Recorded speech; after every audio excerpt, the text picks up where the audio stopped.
In this video, we're going to learn how to use difference to determine degree.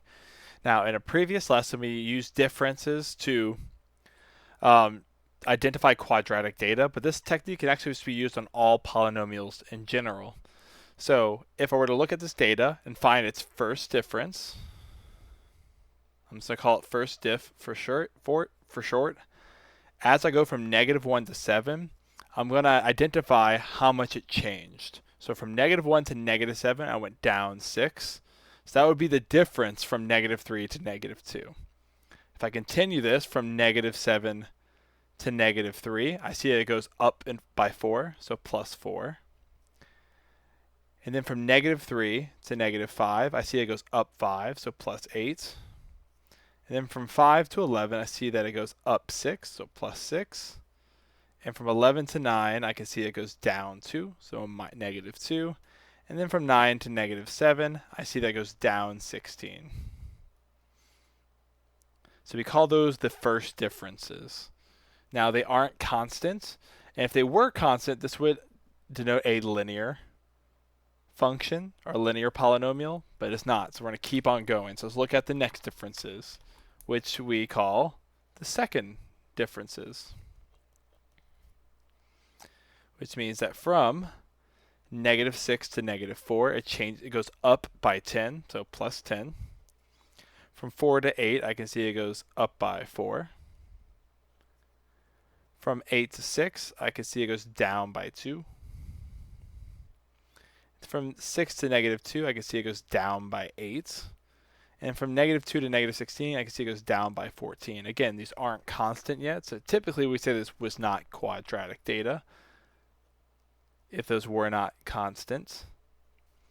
So this brings us to the next one, is that as long as we keep doing this, the pattern would just be, now that's the second difference.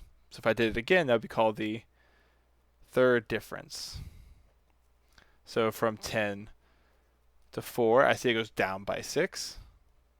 From 4 to -2, it goes down by 6. From -2 to -8, it goes down by 6.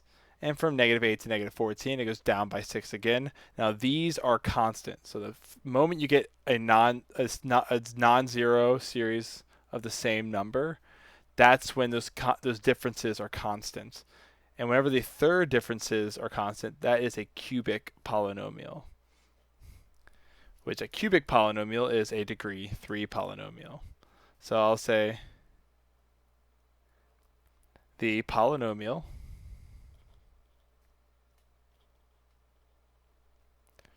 that generates the given data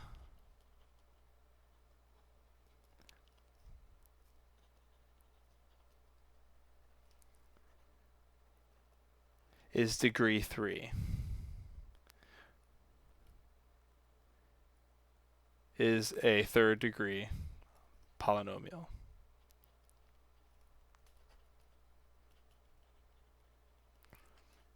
Or rather, we would sometimes just say cubic in its place. But let's try this again. So let's look at this next set of data. So here I'm going to do my first differences.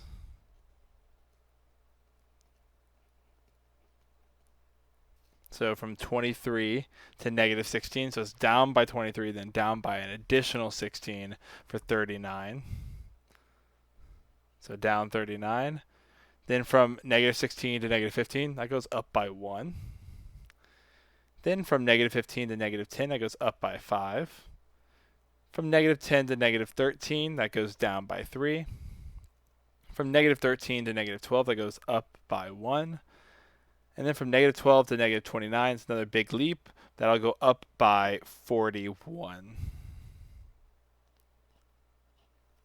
So the first differences definitely are not constant. So let's look at the second differences. So 39 to 1, that goes up by 40. From 1 to 5, that goes up by 4. From 5 to -3, it goes down by 8. From -3 to 1, that goes up by 4. And then from 1 to 41, that goes up by 40. So I'm starting to see a little bit of a pattern here form, which is nice. But that's still not constant, so we're going to do this again. So let's look at our third differences. So from 40 to 4, I see that I go down by 36. 48, I can see I go down by 12. But from -8 to 4, I go up by 12. And from 4 to 40, I go up by 36, which again is not constant. So I have to do it yet again and find my fourth differences. So from -36 to 12, I go up by 24. From -12 to 12, I go up by 24.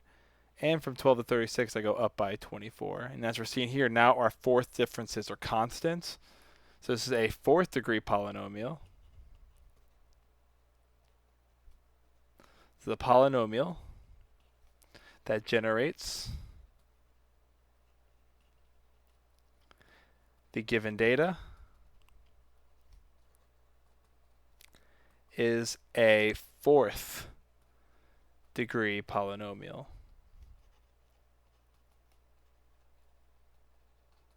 which is a quartic polynomial. So we say this data is this quartic data. So the way this technique works is you keep finding differences until they become a constant number. Now keep in mind, if we were to continue past when they're already constant, that's just the change is always 0, and that could just keep up forever.